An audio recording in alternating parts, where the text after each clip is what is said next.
Ms. Hiren here is a certified counselor. She has been in this line for, I think, 15 years now. And she's been helping countless students. And a bit of background, as you can see, she actually herself was formerly trained as a lawyer before this.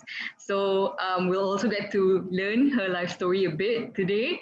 And I think we have a lot to learn from her. We have a lot of information to share. And what she's going to share is one of the ways, definitely, of how to answer this big question, what's next after SPM, right? So without more delay, Ms. Hiren, you can take the floor. Hello. So I've checked in. I think you can hear me loud and clear. If you can't, then just let me know. A couple of things just for housekeeping. So just to reiterate, please don't be frantic about taking down notes. Organizers have assured us they will email you later. And the session is primarily going to be in English. But if for any reason you lose me somewhere along the line, just put it in the chat box. Somebody will alert me, and feel free to ask questions either on the spot, or you want to keep your questions till later, that's fine too. Just so you know, I speak languages fluently, 3 languages fluently, 4 actually, but yeah, for our purposes, Bahasa, English, Punjabi. Okay, so all right, a little bit about myself. So I have 2 parallel practices that are running at the moment. I'm a special needs educator. I'm also a registered and licensed counselor with Lembaga Counselor Malaysia. So in relation to special needs, I don't like to call it special needs, but for want of a better way of putting it, I'd rather say people who learn differently. And several conditions that I work with: people on the autism spectrum, people with attention deficit disorders, dyslexia, dysgraphia, dyscalculia, Tourette syndrome. And as a counselor, I see clients seeking counseling, from young children to teenagers, from adults to the elderly. And I cover a whole range of areas, including anxiety, depression, relationship issues, grief and loss, and also career counseling, which is how facilitating this session came about. Okay, so I'm very honored to be here today. Thank you very, very much. I enjoy working with young people. And okay, so in the many years that I have worked with young people, this is my 17th year actually. And I find one of the most helpful things in assisting young people to sort of focus their search is to ask WH questions. So ask your questions, ask open-ended questions, because it means that it focuses your brain to a more wide range of information. You could, for example, ask yourself, what can I do next? You're at that point in your life, right after SPM, having to make some important decisions. They are not life and death decisions, thank God. They are important decisions. One of the ways, or one of the things you could do next would be Form 6. This would be a pathway to local public unis, also to private universities. You might be considering doing a pre-U course, foundation, diploma, vocational, technical training, apprenticeships, internships, maybe taking a gap year. So the rest, I think, are pretty self-explanatory, and as I understand it, there are other sessions that are going to cover these areas in depth, so I won't go into those too much. I would like to mention something that rarely ever comes up for Malaysian students to consider is apprenticeships. So what are apprenticeships? Essentially, it's you getting your qualifications while you're doing hands-on work. I don't know if you've ever heard of this word. For For some people who are not academically inclined, you're not the type who likes to sit down and mug. You would like, however, to work towards a long-term career. An apprenticeship might be the way to go. I went online just to make sure that I'm on the right track. I'm not telling you things which are not available in this country. And what do you know? There are several apprenticeships being offered. So do look out for those. The other thing that you might want to consider is doing an internship. If there is no pressure for you to go and start a tertiary course right away, you might want to consider doing an internship. That could be related either to the area of your interest. It could be related to something that you're passionate about, right? We'll come to that in a little bit more detail later. The thing that also rarely comes up is taking a gap year. Now, what's a gap year? So, in some countries like the UK, I think, in fact, I think it's mandated for you to take a gap year as part of your studies.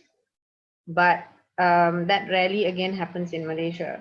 Now, my family, we did something quite unusual. So I have two girls.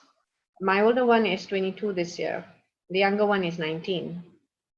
And the older one, around about 16, she thought, okay, she wants to work with children.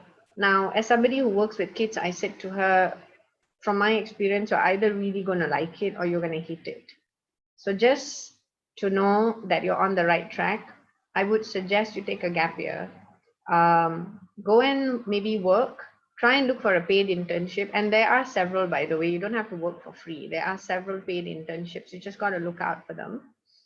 And she did. She worked in a center for children, a kindergarten, a preschool. And she did that for a whole year. It really helped her to make up her mind that this is what she wants to do.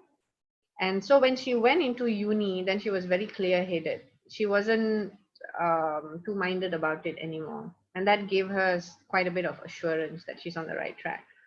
My younger one wanted to do hers last year. Again, she wants to teach. But COVID came, and so that got put off to this year.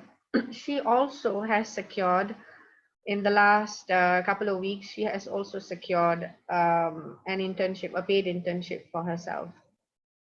And they're doing such interesting things. My younger one, she is a teaching assistant at the moment. She's helping teachers in an international school figure out the syllabus, the math syllabus, because math is her baby.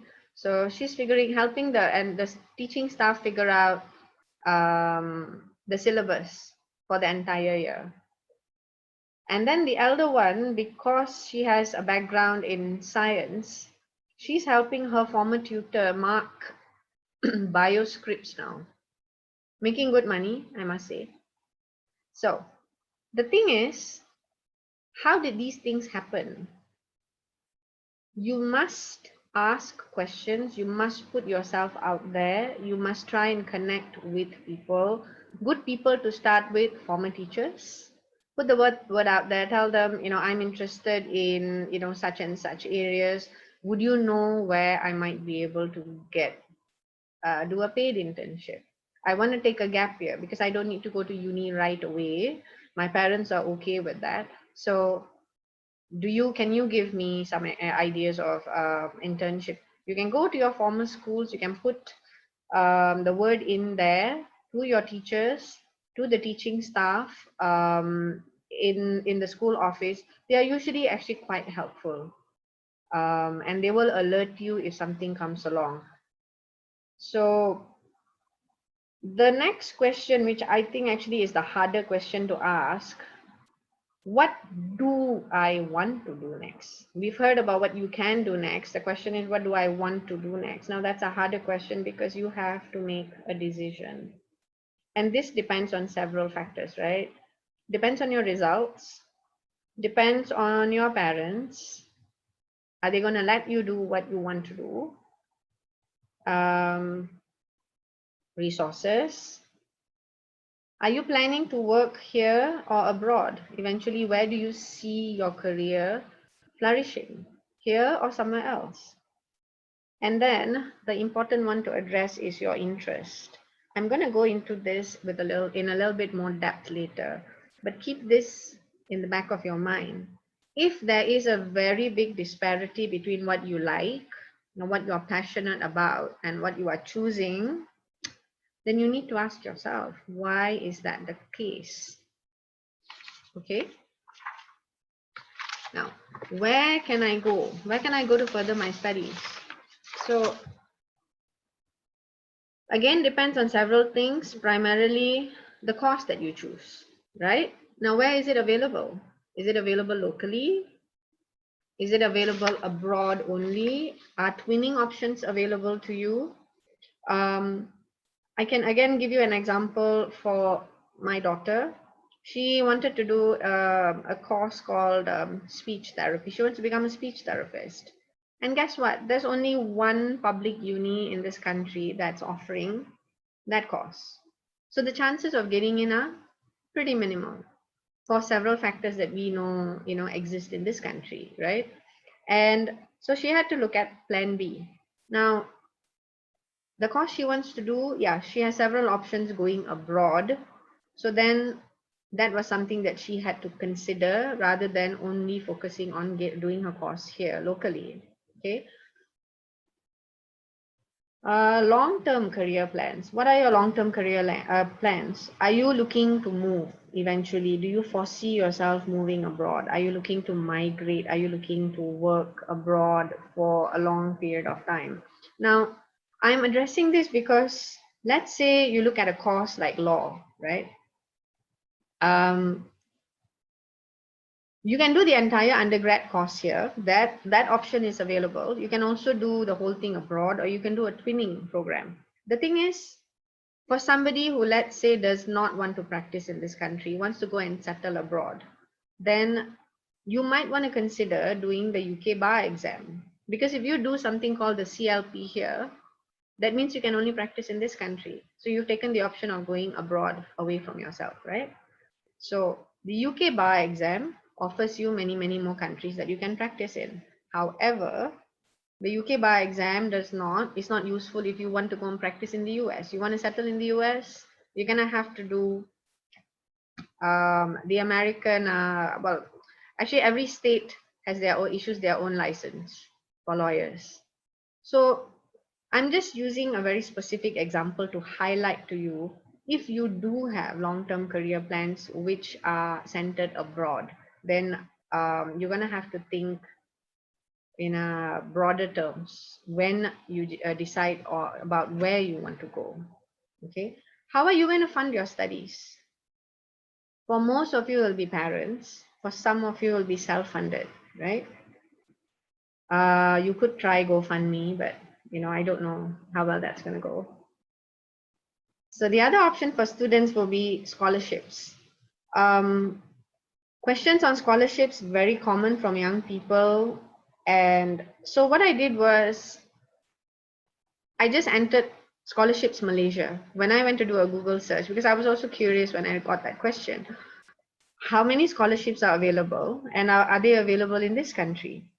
All I did was Google scholarships Malaysia, and there are many, many, many scholarships which are available out there.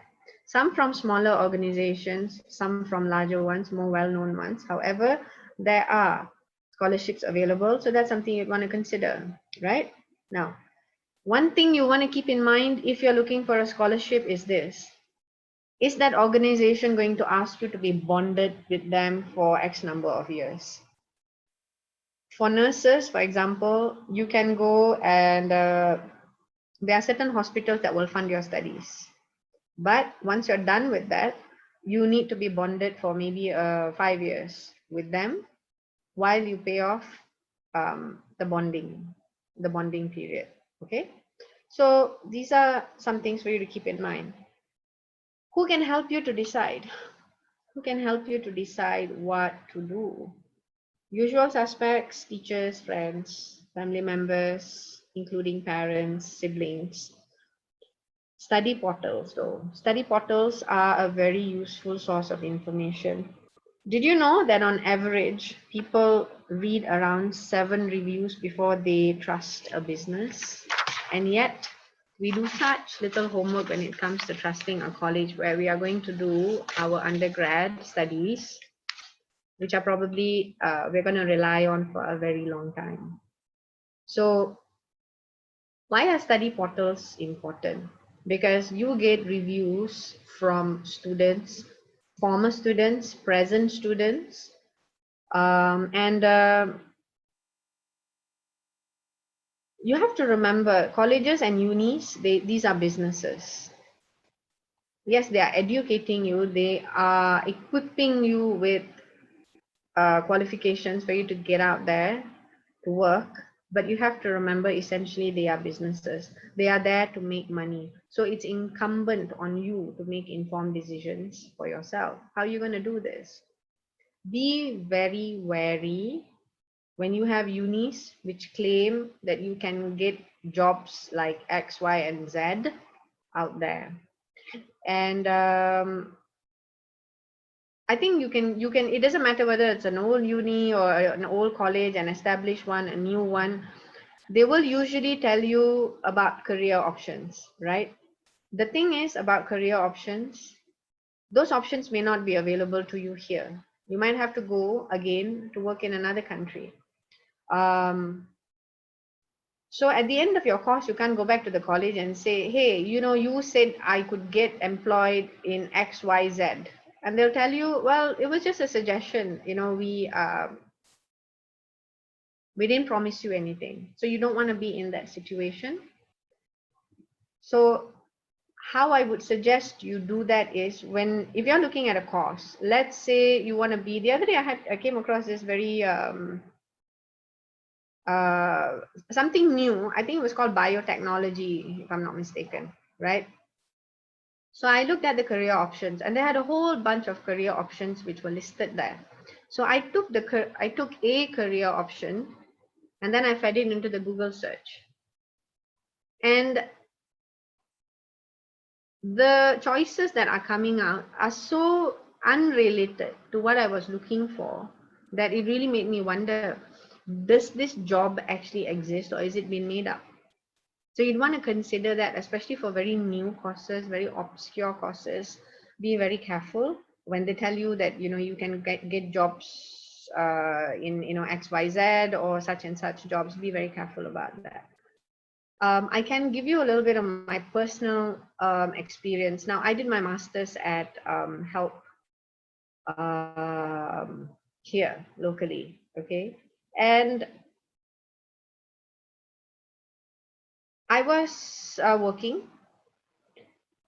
full-time, so I opted for the part-time course. And the part-time course gave me the option of completing it in 5 years. So of course, being a working mother, being a working person, I decided to go for the part-time option.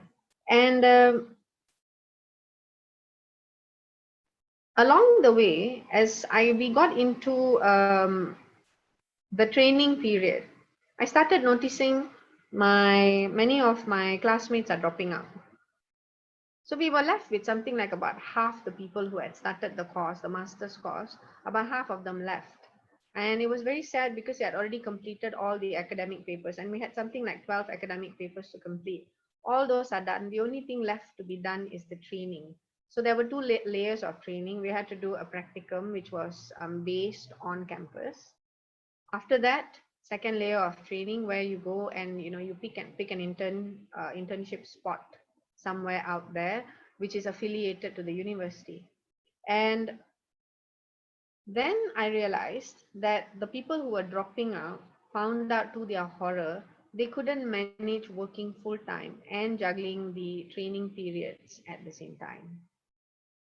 So if you are self-funding, if you have to hold down a full-time job and the course that you're looking to do is very heavily centered on training, so you cannot graduate without completing the training course, then you will want to ask before you start your course, how long do you have to complete the training period? Can you extend your training period? Can you defer your training period? And because if not, then you might come to that point where you'll have to make that choice. Okay, now do I continue working and drop out of the course, or do I leave my job and complete my degree? And we don't want to for you to come to that situation where you'll have to make a decision like that. It's going to be a very painful decision, very expensive decision also. Okay, right. Now, the second part that I would like to address is more specific. So I gave you some, sort of very general questions to ask earlier. Now this is more specific to, let's say you've already decided what course you want to do and what are the universities that are available for you to do that course. My suggestion to you would be prepare a checklist for every uni and every course that you are considering.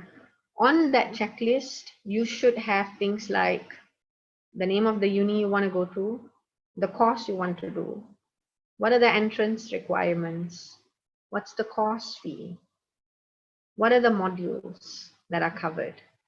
I'll give you a more recent example. So my daughter, when she decided to look at the unis that she was considering, she wanted to look for unis that were more practical based, training based, rather than very academically based. Okay, so she looked for unis which were offering her more on-site experience. That's something you might want to consider for the course that you're doing, if it's a very hands-on course. Okay. Modules, academic or practical, yeah, I've covered that. What's the duration of the course that you're looking at? 3 years, 4 years, 5 years? How many semesters are there in that entire duration? Each semester, how long is each semester? Things like availability of resources around you. If you're going to be going to a very small town, it doesn't matter whether it's a Malaysia or whether you're going abroad. Probably it's scarier if you go abroad because so many more things which are unknown.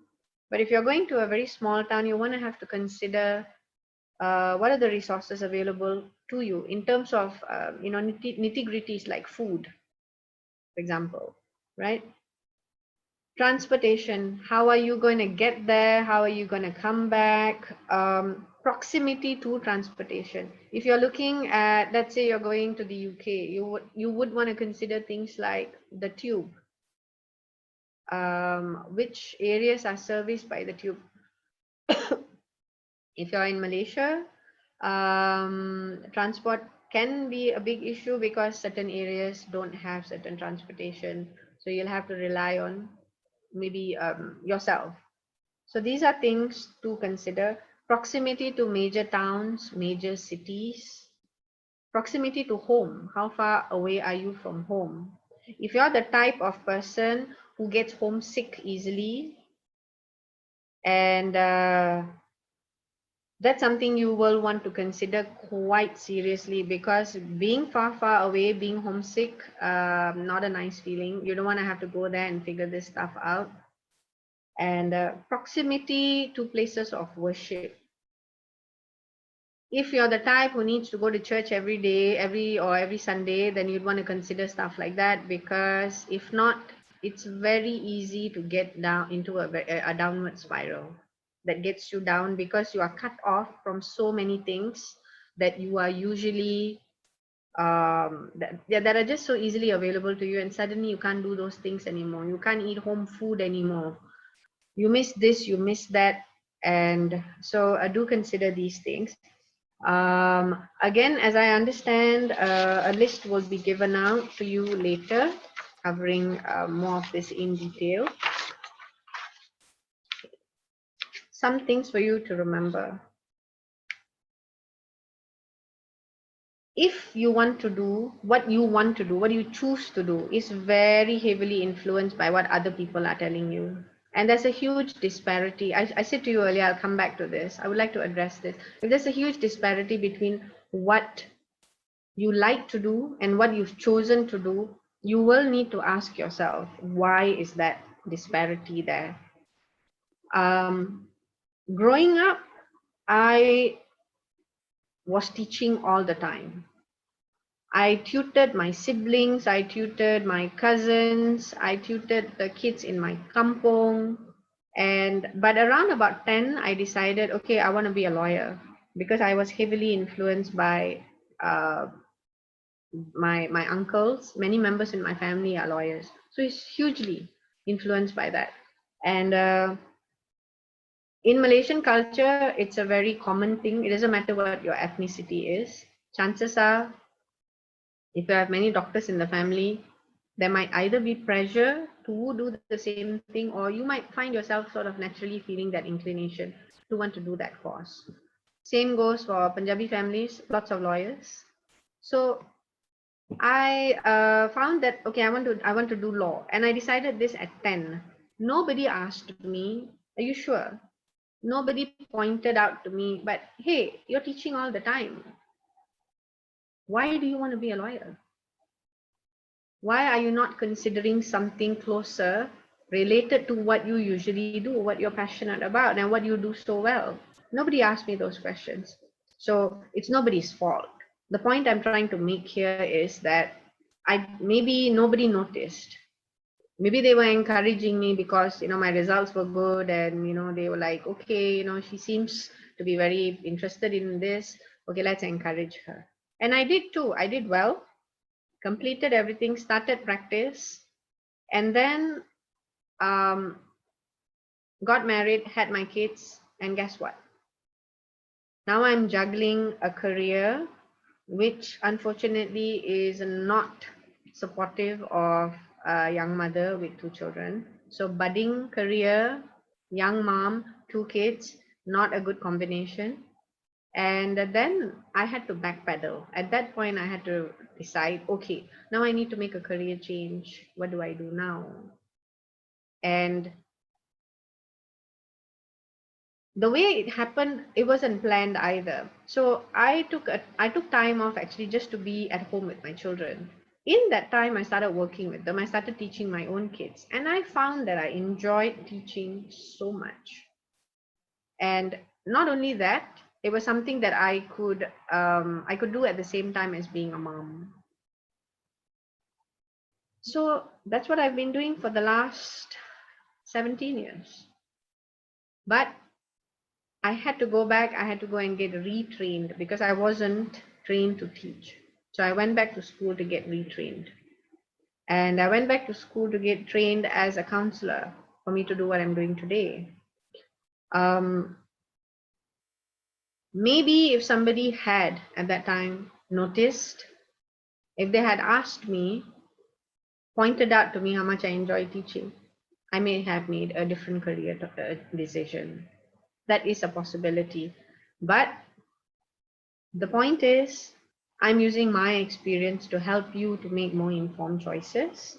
So do consider if that disparity is really big between what you have often been doing or what you are really passionate about doing and what you're choosing to study, then you might want to ask yourself why that gap is there and how you can bridge it. Okay? And the next thing I would like to ask you to remember is try to maintain some study and life balance. Not easy. I've been a student for long enough to be able to tell you this. First as a single person, and then after that, as a married person, as a mother. Not easy to do, easier said than done. However, um, you should try and figure out how you're going to manage your stress levels. Now, stress often it does a function for us. Stress in itself is not a bad thing. In fact, when you're stressed, it means that your body is working optimally. The reason you're stressed is because you care about what you're doing. And the problem is if you're stressed all the time, if your body is constantly being bombarded by adrenaline, by cortisol, what happens is you will be in a heightened state all the time. And then you find that you start experiencing anxiety, all the time. And then you think you have an anxiety disorder. Or you find you cannot manage the number of things that you've taken on because you're so stressed that you start feeling like you're feeling depressed. I'm not saying you are depressed. You might start feeling depressed because you feel so many things are incomplete. You take on so much and you cannot complete even half of it. So you start getting into that spiral, right? So managing stress, very, very important. I was diagnosed with something that you can look this up. It's called Addison's disease. Basically, that means that my adrenal glands stop functioning somewhere in my 30s. Student life is stressful. Right after school finished, went to Form 6. Form 6 finished, went to law school, completed law school, got called to the bar, started practice, got married, had kids. Kids had medical issues. Medical issues needed attention. Juggling work, juggling kids. Guess what? 35, adrenal glands not functioning anymore. What does that mean? So adrenaline is a type of hormone in the body. And when one hormone goes out of whack, it affects everything else. It's like an orchestra. So you might think, okay, what? Just one issue, doesn't matter. But as you go on, it starts to affect many other areas of your life. And some things, there is no reversal. There is no reversal for the condition that I have. And that means I have to go on supplements, I have to go on medication to keep functioning optimally. You don't want to get into that spiral. So manage your stress and try and manage it well. Something that I see very, very commonly in the last few years, nutritional deficiencies among young people, because they take on so much, so many things are left by the wayside. Common deficiencies: vitamin D, iron, and D. What does that mean? If you are lacking in vitamin D, it means that you are more prone to feeling depressed. Why does that happen? Many of you have just left school. You know that our body is the only thing that can produce vitamin D. How does it produce that? By exposure to the sun. But if you're studying through the night, chances are you'll be sleeping through the day. And that means no exposure to the sun, meaning no vitamin D. So that is only one nutritional deficiency. Your food intake is going to go out of the window. You'll find, because your hours are all topsy-turvy. You're not eating, you're not sleeping, you're not managing your stress well. So everything goes under, and then you find you have health issues. So these may sound at 17, 18, very things that you think are very unusual. They may not happen. And I hope they don't happen to you. But I'm giving you, I hope, some idea of what you need to manage. Okay, now, what happens if you suddenly end up with an unforeseen change in your career? So you studied for something, you end up doing something completely different. Is it the end of the world? No, it's not. For your generation, it's such an exciting time to be around, such an exciting time to be studying, to be working, because there's so many options available to you. What happened with me was, like I said, I was trained to do something else, ended up doing something completely different. And I went back in my early 40s to get trained to work with children who learn differently. Got that done. And then I decided, okay, in my work, I was noticing many families coming in for therapy, for counseling. Regular families have issues. Families of children with learning difficulties have much bigger issues. So I decided, okay, I'm going to do my master's. Went back to school, got trained in my actually no, I did my post-grad diploma in special education in my mid-30s actually, and then my early 40s I went back to school, started my master's, completed it, and that's how I'm running two parallel practices today. And the point I'm making is that if that does happen, is it going to be okay? Yes, it is, because I'm here. You can see that it's okay. But I hope that with what we are trying to do today, it gives you a better starting point than I did. So it gives you better working ideas about what you can do. And I'm going to pass this now to Simar, who has a very interesting concept to share with you. And I think after that, if I'm not wrong, it's on to question and answer, a question and discussion session. We didn't prolong it too much simply because we wanted this to be interactive, so that you have probably got your personal questions, and then it's more centered to what you want to know rather than just us talking. Okay, so let me pass it to Simar. All right. Thanks, Miss Hirin. Yeah, so the concept that I actually want to introduce to you guys is called Ikigai, or if I'm pronouncing it right in the Japanese way, it is a Japanese word. It's pronounced as Ikigai. They have their weird pronunciations. But this is also to kind of tie back to what Ms. Hirin said about what if what you're doing or planning to do, there's a huge disparity with what you like to do, your passion and your strength sometimes.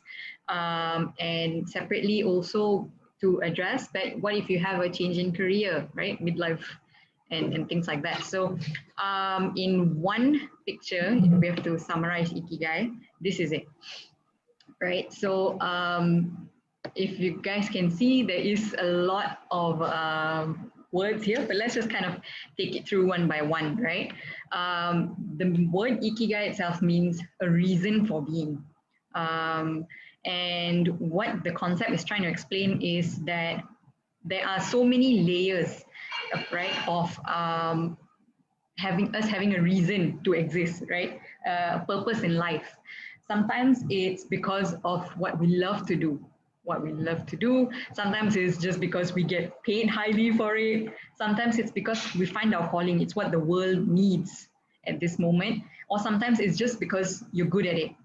But there are also layers in between, right? And as you guys can see, where love meets needs, it becomes a mission where what you can contribute to the world for and also be paid, something of a vocation, what you're good at and can be paid for, a profession, what you love and are good at is a passion.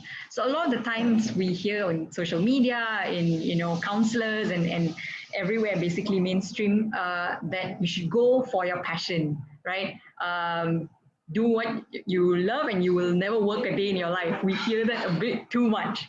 So what we're here to say is that it is okay. It is okay not to know at this point in your life what your passion may be, what your mission may be, because it is difficult. Me as a 17-year-old also had a huge struggle with this. Even right now, I'm already 27. I've barely figured out what I want to do for the next 5 years. So it is a difficult question to answer at 17 and 18. What am I going to do until I'm 70 or 80 or until I drop dead? And honestly, don't put too much pressure on yourself to pick just one thing. Like Ms. Hirin said, it is okay to change. My parents had pivoted, had changed their career paths. I think a lot of you would know as well, your family, siblings, cousins. So it's just about finding what you can do for the time being, at least have shorter term goals, maybe, if that helps. And yeah, so that's just a little bit that I wanted to share with you guys. Any questions on this concept from anyone? No? We have a lot of people here. Okay, so I am done with this part, but I think we can go on now to open the floor to questions and answers. And from the registration form, we did get a lot of questions from you guys. Maybe we can address some of these first.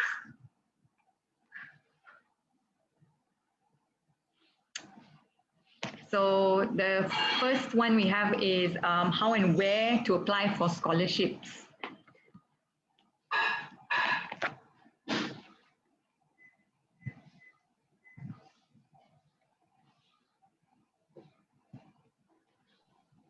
While waiting for Ms. Hiren, we can all start posting our questions in the chat, other than the ones posted in the screen. Anything at all you would like to ask Ms. Hiren, you can please post them and she will directly answer them here.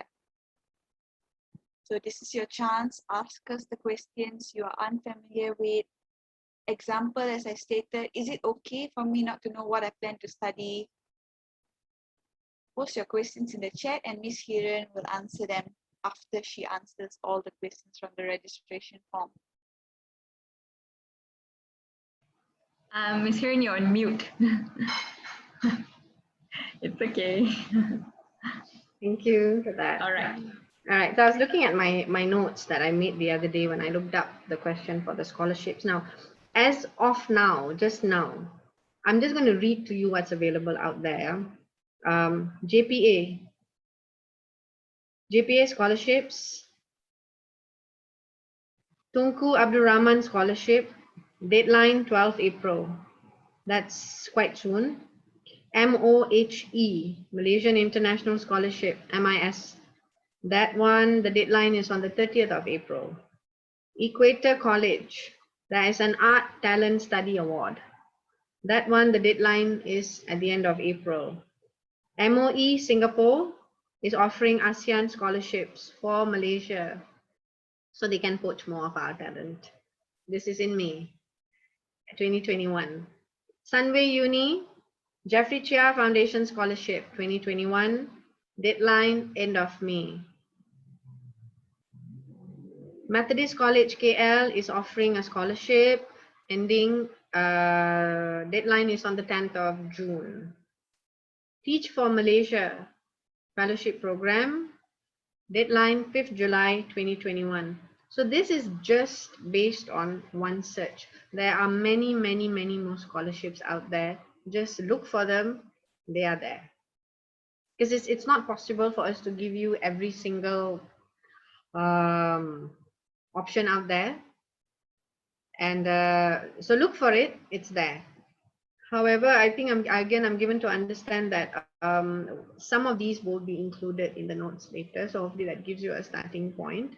All right, the next question, what can I do while waiting for, I can't see because all our faces are there. I can't read the whole thing.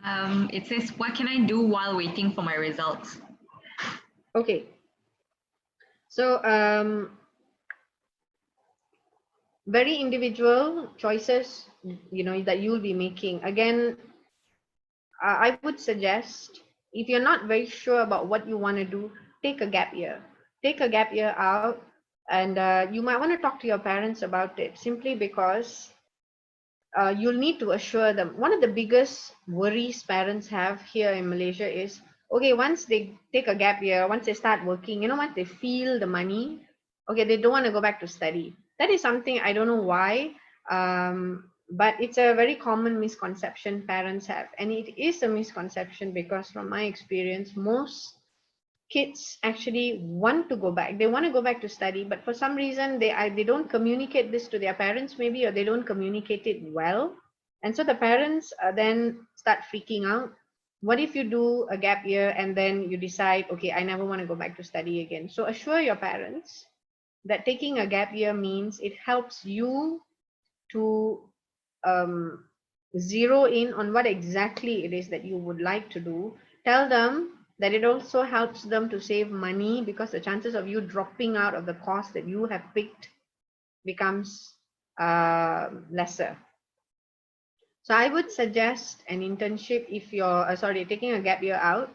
to get a bit of work experience. And in that entire 1 year, I mean, you know, depending on how much time is available to you, you might have 6 months before starting your course. You might have 1 year if you're giving yourself that much time. Don't have to stick to one place.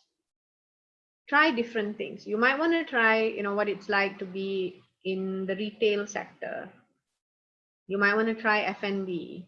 You might want to try something which is, you know, more related. If you have a better idea about what you want to do, something that's more closely related to what you want to do. So you might want to consider a gap year. You might want to consider an internship. If you are more aware about what it is that you want to do, look out for paid internships, and there are many. In fact, I think most companies now expect when young people come in looking to intern, they will be at least expecting some remuneration. So they don't expect you to work for free. So look for internships if you can while you're waiting. Okay, are we Bangsa India or Line? Wouldn't we all like to know? So But I think yeah, this for question was specifically regarding, is there a quota? Does putting one over the other give us an advantage? yeah. Yeah, I understand this is specifically for uni application purposes. I would say go for Bangsa India because there's a quota for that, but also just by the number of places that are available are more for if you were to go based on ethnicity rather than if you go under line. Okay. Entry requirement for us or US? Let me try and clarify that question. Maybe we'll come back to that. Maybe let's go to the next one. How do I know which university is the best fit for me? By asking all the questions that we suggested you do earlier. So having that checklist is very, very helpful. I can tell you this not just from the kids that I've worked with, but with my own children, because it's helped them to refine their search. Then when you find, so what I'm saying is this, let's say you decide on uni A, you would do on one A4 size paper the name of the uni, the course that you're doing, all the other information that I've just mentioned earlier, where it's located, proximity to major towns, course fee, course duration, semesters, what kind of training is going to be provided, all that goes on one sheet of paper. So probably if you're considering something like 10 unis, you're going to have 10 sheets of information side by side. So that will give you a very good idea about what's the best fit for you. You will probably be addressing maybe very specific questions in relation to yourself. So somebody who knows what they want to do will answer that question very differently from somebody who doesn't know what they want to do. Somebody who has maybe more resources will answer that question differently from somebody who doesn't have the same resources. But this checklist and asking the questions the way we've suggested should give you a working idea to help you with your search. Okay? All right. So the question that we missed out just now is, what are the entry requirements for undergraduate study in the US? Entry requirements. Okay. Again, okay. For the US, I think this will be covered in a separate session. But I know that you will need, the American degree program is usually what is used to enroll in US unis. But specifically what the entrance requirements are for the US, it will depend on the course that you're doing and of course the uni that you're applying to. So do follow them in the next session that covers this question. Yeah, can I add to that as well? I'm Simrit here. I studied in the US. I did my degree in geoscience at Pennsylvania State University. And I personally did a long-winded way. I took a long-winded way by doing my IB, International Baccalaureate. And that took me 2 years before I got into the university. And even then I had to do my SAT. So I would recommend, once I got in, I realized that a lot of people started getting into US universities very quickly after SPM by doing their SATs. So look up SAT. So there's SAT and SAT2. So there are two subjects that two exams that you need to do, SAT1 and SAT2. And once you do those, and you can do it online, once you do those, you are ready to go and study in the US. What ADP does, American Degree Program does, is you pay for tuition to go to a particular college, and they will basically give you the SAT syllabus, and you study with them, and then at the end you will take the SAT papers. So at the end of the day, either you could enroll with the college that does the ADP program, or you can just take the SATs yourself. And once you get the SATs done, you can straight away apply for your first year. So I know some people who completed their SPM, and within the next year they are straight doing their first year in America. Just pointers there. We will have a session on America, Australia, and UK education over the next 2 months.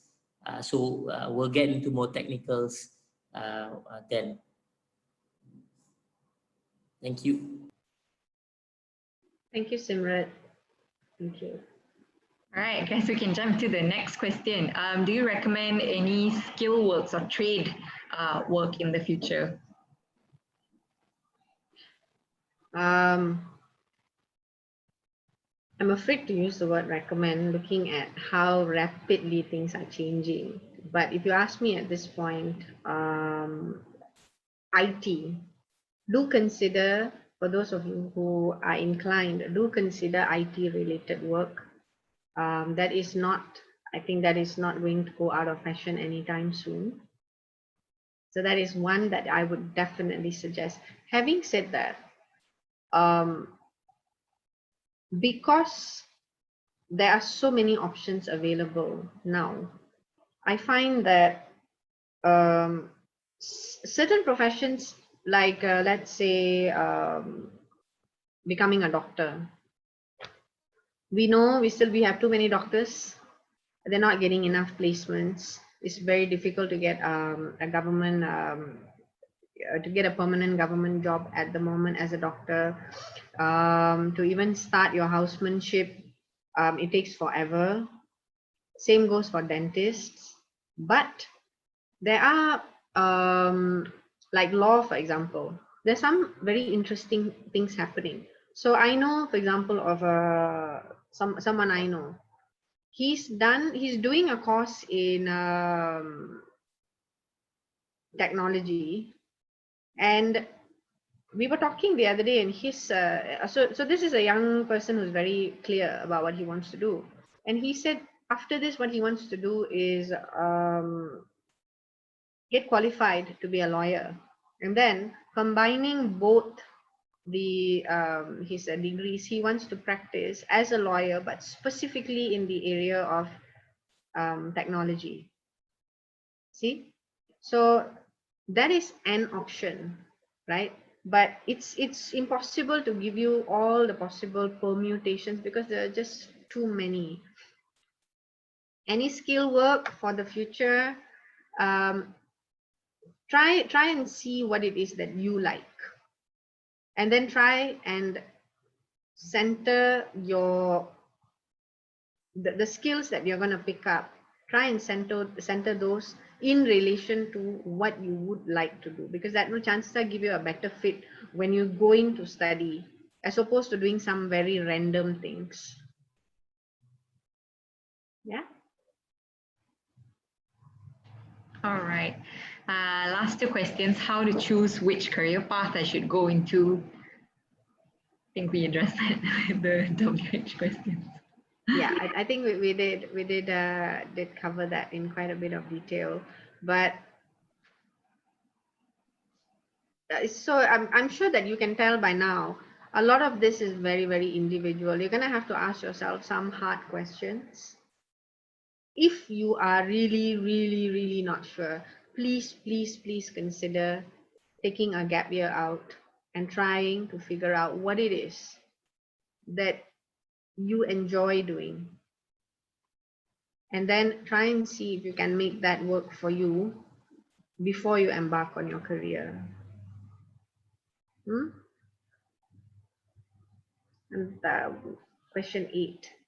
Name Can you name something. something that we can do as students now that can help us determine our career path or that can be beneficial for us in the future? Kind of a similar theme. Yeah, pretty similar to what we've covered. I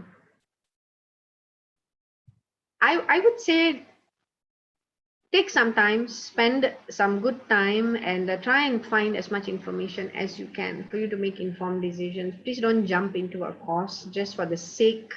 I think if you ask me, I think it's better if I approach it in terms of what you shouldn't do rather than what you should do. What you shouldn't do is take up a course that you don't know anything about.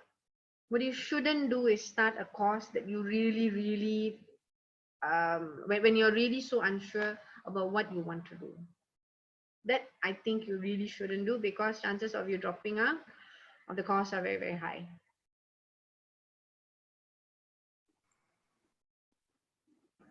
Thank you, Miss Hiran. I Yeah. think we have some more questions in the chat In box. the chat box, yeah. So I'll read them to you.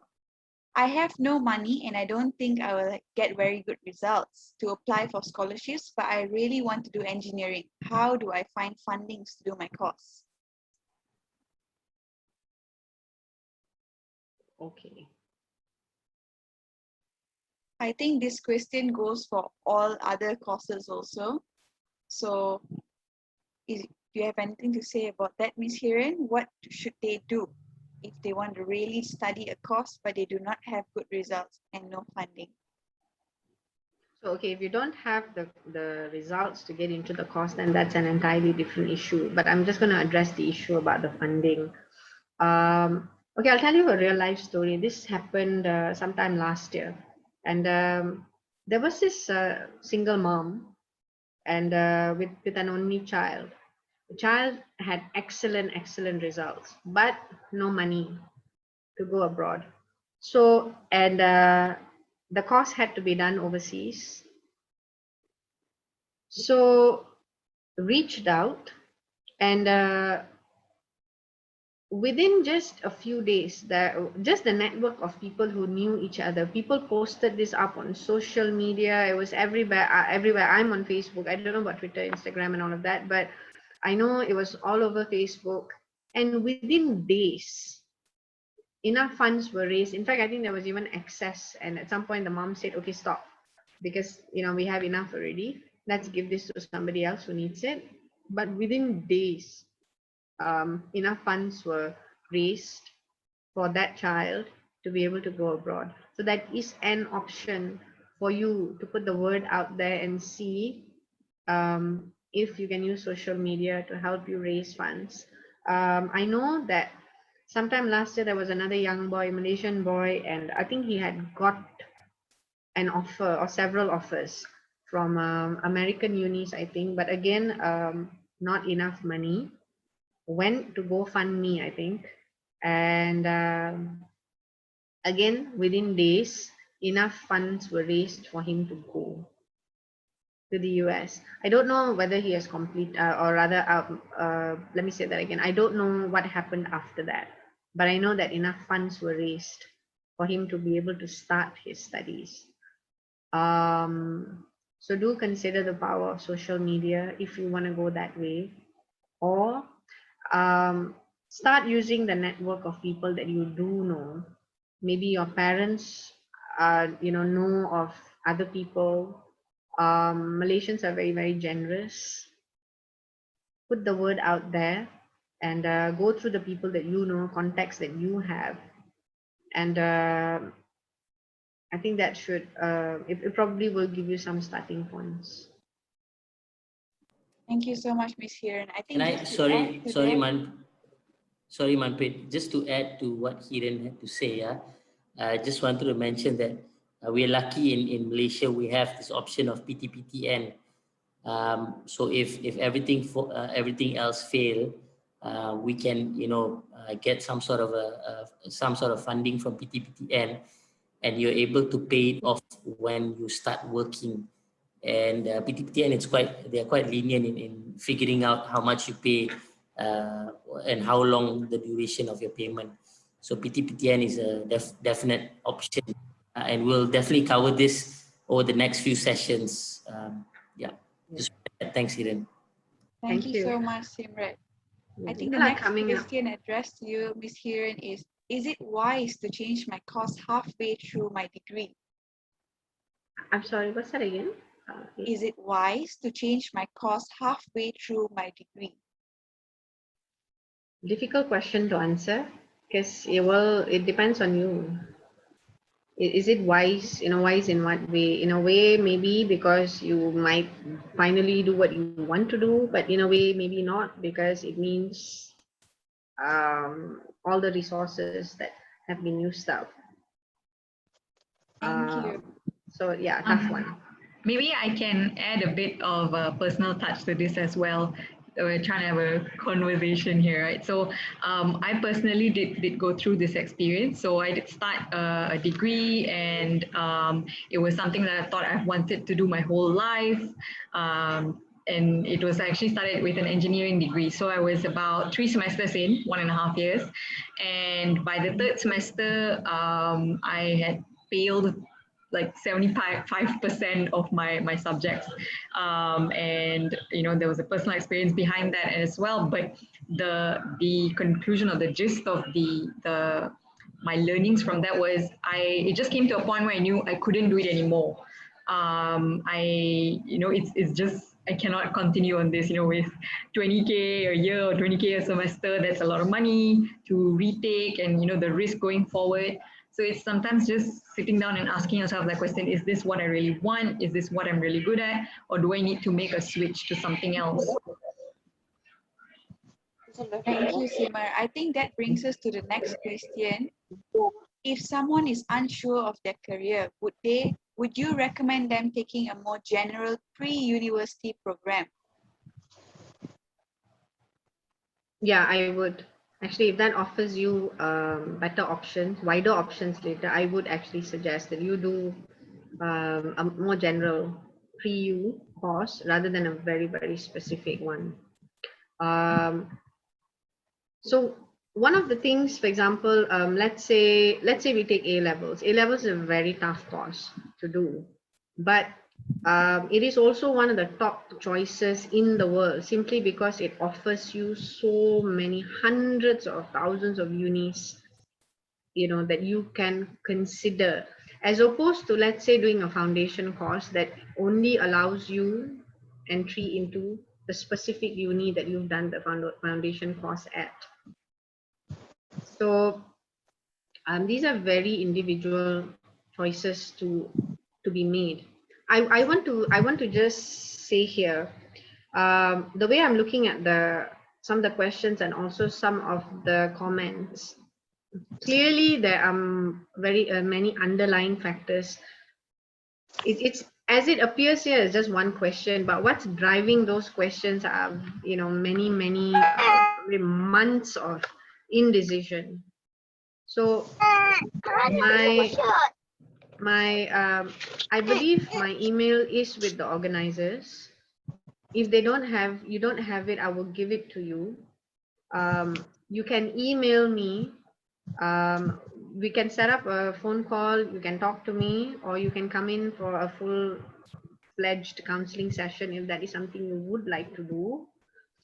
Because I think might be a more it might be a better way to address more in-depth concerns. There is a comment here from Simmerleen, and she says, I myself honestly listed my unis and everything down before joining one. It's one of the best things one can do. This really helped me in choosing my course and uni. So there you go, guys. There's no shortcut. You're gonna have to do a bit of work to help you, narrow down your search. But if you put in the effort, you put in the work, chances of making better decisions much higher. So thank you, Simmerleen, for that comment. Thank you, Miss Hiran. I think I would like to add to that.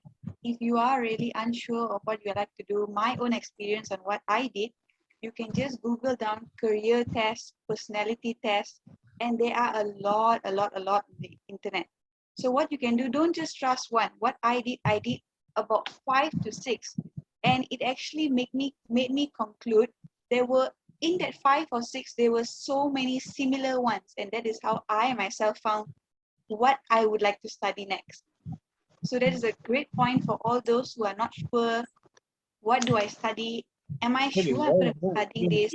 Go and take up the personality test. It's for free online. You just have to search career test or personality test, and you can see your answers there. I think our next question would be, is it advisable to work part-time while studying to get some financial aid? Will I be distracted, lose focus, and eventually do bad in whatever course I pursue?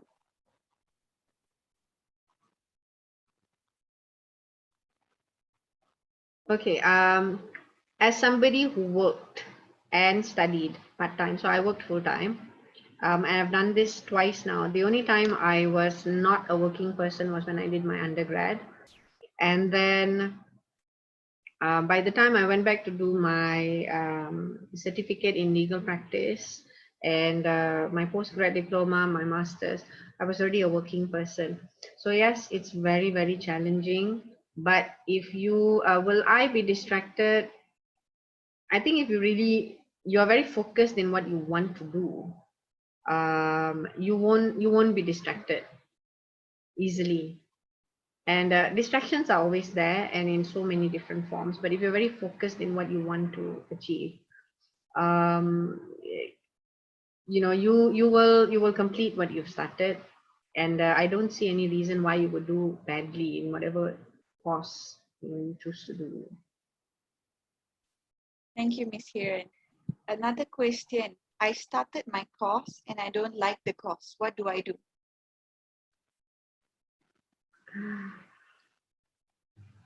Okay.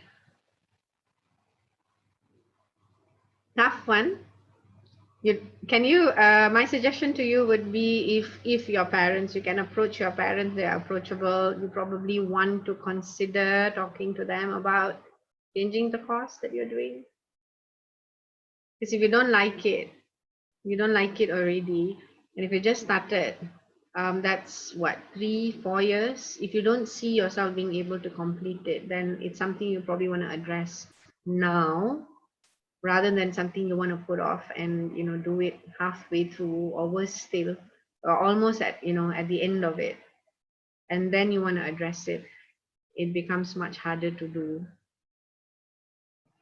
Also on that, a few factors you can take into account is how different is the course you're in now from the course you want to go to? Are the credits transferable? Are there any overlapping subjects that you may not have to redo? Is it a very small difference, like just changing a major? So those are some factors as well. Thank you, Simar. Okay, I do not see any more questions in the chat box. Anyone, if you still have any questions, please address them. State your questions and Miss Hiran will answer them.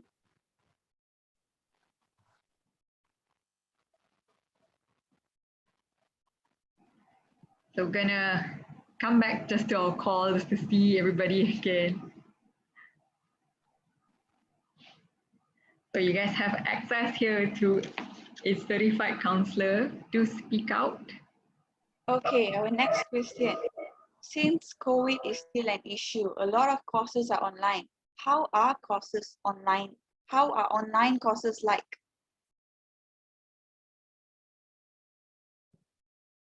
I think you're muted, Miss Hiran. Sorry. Yeah. I can speak from the kids who have been in touch the last few months. It has been extremely challenging doing on studying online, and it's something that unfortunately is here to stay. However, having said that, I think unis and colleges are slowly opening up. You may not be going back very soon, but you know, you look forward to going back soon. It can be challenging. If your question is it challenging? Yes, it's challenging. It's going to take a whole different set of preparation from you to focus. It's very easy to get distracted. Interaction, of course, is limited online. I mean, just this, can you imagine if we were, you know, in a physical space, this interaction will probably be very different. So an online class will probably be something like that, where you see your lecturer and then, you know, you've got all your classmates, but everybody's on a screen, and your phone is there. You can go to your phone anytime you want. So many distractions. So if your question is it challenging? Yes, it's very challenging. So that's something you're going to have to be prepared for. In addition to that, Miss Hiran, so should I wait or take a gap year now and study next year? Which I would suggest, if the option to take a gap year is available to you, take a gap year. If I may just add, sorry, hi, I'm Sarabjit Kaur. I've been studying since October last year, and so basically my classes have been online since the start of my course. Yes, it is difficult in the sense that it's a bit more, it takes a bit much more effort to reach out to your lecturers or your friends if you need help or advice, especially. One thing that I feel has helped me to make the online class experience more effective actually is to be actively participating in the class, because it's very easy to lose focus when you are not physically present in the class, and you know, you're not in the whole environment, the whole classroom environment, the whole classroom setting, and you're at home. So it's so easy to lose focus and get distracted, like Miss Hiran said earlier. So one way that I found to be most effective is on the days that I'm actually actively participating or writing notes or something. On those days, I actually understand so much better than on the days that I tend to, sometimes I get lazy and I don't participate as much. So that is, I guess, one effort that we can, of course, make from ourselves as well. But of course, at the end of the day, it also depends on the environment you live in. Your house, your family. If there are too many people, it might be noisy and it might not be as conducive. So there's so many external factors as well. That's all. Actually, if I can add to that, I would suggest, if you have access to a proper workplace, set up a proper workplace for yourself. So that could be a small study area. It could even be your bedroom. It doesn't matter. Set something up where you're not easily distracted. Put the phone away if you don't need it, and have a pen and paper by the side with you, because imagine if you were doing this in your classroom, how would you be approaching this? Your lecturer is talking in front, chances are you will be scribbling away, you'll be taking notes down. So try and create something that can simulate what you might do in a classroom environment, because that helps very much in keeping you focused. Because if you're only looking at a screen, and your phone is there to distract you, your social media is there, there's no one to tell you, you don't have a lecturer to call you out, because the lecturer cannot see you, and you have no one to call you out on what you're doing. Chances are it's very easy to get distracted. So set up a proper workplace if you can, and take down notes while you're working. You may not need the notes as much, because you'll probably be getting notes from your lecturers later, but it helps to keep you focused on the task. Thank you, Ms. Hiran. I think adding on to that, there's a question. Are online classes more effective than physical classes? If no, how do people best cope with the situation? I think I might have just addressed that question actually inadvertently. So there are people who find online classes more useful for them, because they find it's less distracting, simply because when you're in a classroom, you get distracted by all sorts of things. There are people to talk to. There might be noise going on, all sorts of things happening in the hallway. So some people who work better alone find that it's actually more useful for them to have online classes. So it really depends on what kind of person you are. If you're the type of person who likes to work in isolation, then online might be the way for you. But if you're not, as I've said, it can be challenging. So figure out what works for you. I mean, chew gum, if chewing gum keeps you focused, then chew gum. If you need something to, help you, some people like using stress balls or something to fidget with, because, and they keep that only specifically for while they are working during classes. It's like you associate the object with what you're doing. So it's there, it's like a little, buddy bear. I've got actually this very cute thing, but I didn't know that I might need it. If not, I would have kept it so I could show it to you. You can just go and get it from any of our stores here. It's a squishy little thing.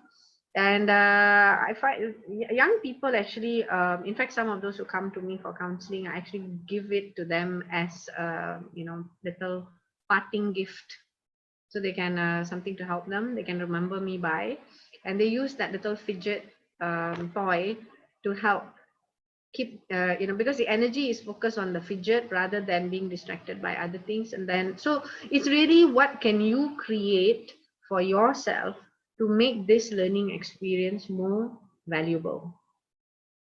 And that could be a physical space, it could be an object, it could be you doing something.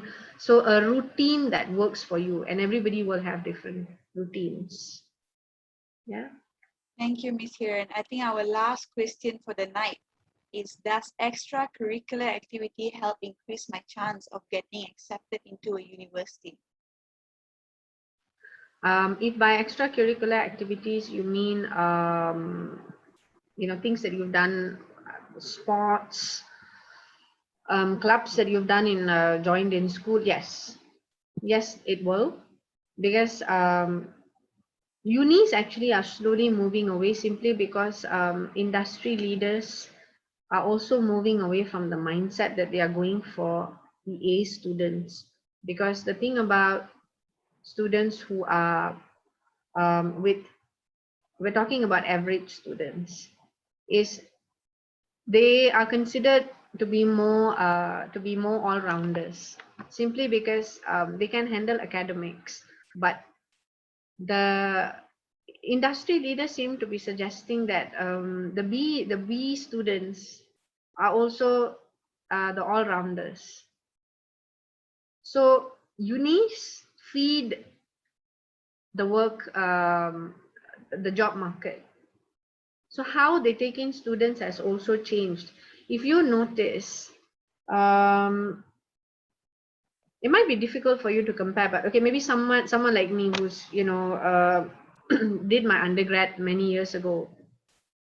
I think the requirements getting into an undergrad course today are lower than they were back when I was going into uni. And that's simply because it's industry driven. The mindset has changed. They're not looking at top notch students anymore.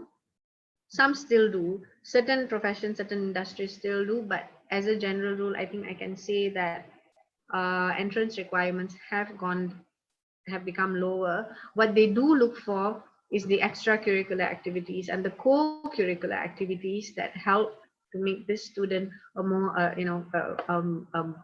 more well-rounded student. Because when you go to uni as well, or college, they've got many different clubs for you to join. And so they want somebody who comes from that background, because then they know you'll excel in that setup. You're not just only academically driven. Because then if you come out just with academics, but maybe poor soft skills, and maybe a poorer ability to be able to juggle, several things. So as I see it, I think the entrance requirements have become lower over the years. So that's good news for our students.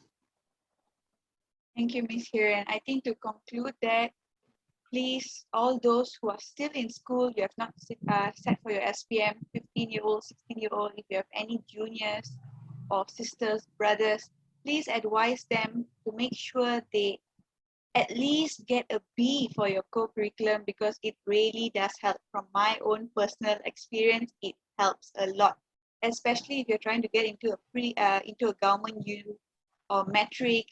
It really helps if you do not excel so well in your SPM later on.